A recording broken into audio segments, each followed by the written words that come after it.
इम्तियाज जलील यांच्यावर थेट पालकमंत्र्यांनी आरोप केला होता की निदा खानला छत्रपती संभाजीनगरमध्ये ठेवण्यामध्ये एमआयएमचा आणि इम्तियाज जलीलचा हात आहे. आणि त्यानंतर चौकशीमध्ये नाशिकच्या पोलिसांना जे धागेदोरे सापडले त्या अनुषंगाने एमआयएमचा नगरसेवक मतीनला सुद्धा अटक होण्याची शक्यता आहे. त्याच्यावर गुन्हा दाखल झालेला आहे.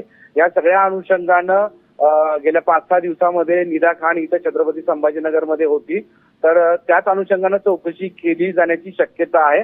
त्यामुळे छत्रपती संभाजीनगर शहरातील क्राईम ब्रँचचे पोलीस अधिकारी दाखल झालेले आहेत. त्यांच्यासोबत ते सगळे कर्मचारी आता चौकशी करतील अशी शक्यता आहे. सगळ्यात महत्वाचं म्हणजे जेव्हा हे प्रकरण नाशिकमध्ये घडलं त्यानंतर निदा खानची पाठराखण इम्तियाज जलील यांनी केली होती.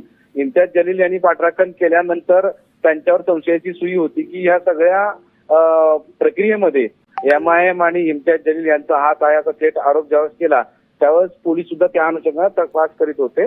कालच्या अटकेनंतर जे आरोप झालेले आहेत त्या आरोपाच्या अनुषंगाने चौकशी होण्याची शक्यता दिसते आहे आणि त्यामुळेच पोलीस दाखल झालेले आहेत.